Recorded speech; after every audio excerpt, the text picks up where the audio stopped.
Halo semuanya, perkenalkan aku Bavana Marshian Sofitri dengan NIM 10.123.301. Jadi di dalam video ini aku akan membahas ringkasan dari Babok Guide version 1.6 yang dimana Babok itu sendiri merupakan kitab sucinya para bisnis analis. Kalau kalian kepo gimana caranya nganalisis kebutuhan bisnis dan bikin solusi yang benar-benar ngasih nilai, kalian boleh simak video berikut ini. Nah, jadi Babok itu sendiri merupakan singkatan dari Business Analysis Body of Knowledge yang isinya adalah kumpulan pengetahuan, aktivitas, teknik, dan kompetensi yang dibutuhkan oleh seorang business analyst. Babok ini bukan sebuah metode tapi lebih ke peta jalan yang dimana kamu mau pakai metode agile, hybrid, ataupun waterfall, Babok akan tetap relevan. Dan juga Babok ini dikembangkan oleh IIBA dan menjadi standar acuan global untuk sertifikasi seperti CBAP atau CCBA. Terus peran bisnis analis itu apa sih? Jadi gampangnya BA itu kayak jembatan antara pemangku kepentingan alias stakeholder dengan tim pengembang atau teknis. Dia bertugas untuk ngerti masalah bisnis, ngumpulin kebutuhan, terus bantu nyusun solusi yang beneran cocok. Tapi nggak cuma soal teknologi, BA juga harus bisa baca arah strategi, komunikasi ke semua level, dan bahkan bantu pengambilan keputusan.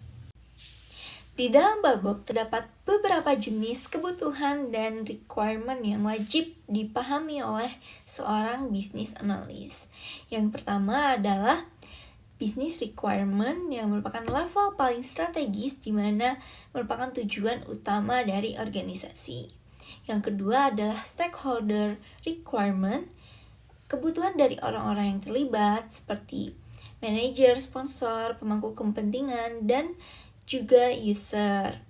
Lalu yang ketiga ada solution requirement. Nah, yang ini dibagi menjadi dua. Yang pertama ada fungsional, apa yang sistem harus lakukan, dan non-fungsional atau seperti keamanan, performa, reliabilitas. Dan terakhir ada juga transition requirement, yaitu kebutuhan sementara selama proses migrasi atau perubahan berlangsung. Nah, selanjutnya terdapat 6 knowledge area yang merupakan inti dari Babok itu sendiri. Yang pertama ada enterprise analysis yang merupakan tahap awal di mana business analysis akan melihat strategi perusahaan, mengidentifikasi masalah atau peluang, lalu menyusun business case. Nah, yang kedua adalah requirements planning and management.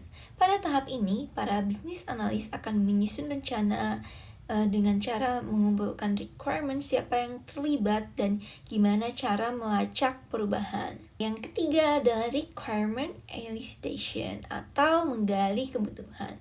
Tekniknya ada berbagai macam mulai dari interview, survei, observasi, hingga prototyping. Yang keempat adalah requirement analysis and documentation. Setelah mengumpulkan requirement, selanjutnya akan dimodelkan dan ditulis dengan rapi, bisa menggunakan use case, diagram, atau lainnya. Juga bisa dilakukan validasi dan prioritas. Yang kelima adalah requirements communication. Requirement yang sudah jadi harus dikomunikasikan kepada stakeholder.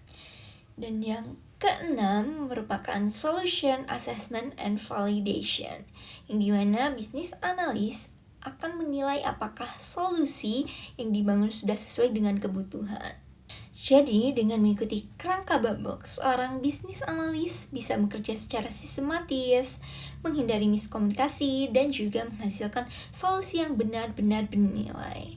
Jadi, itu saja penjelasan dari aku mengenai isi Babok. Terima kasih sudah menonton, sampai jumpa!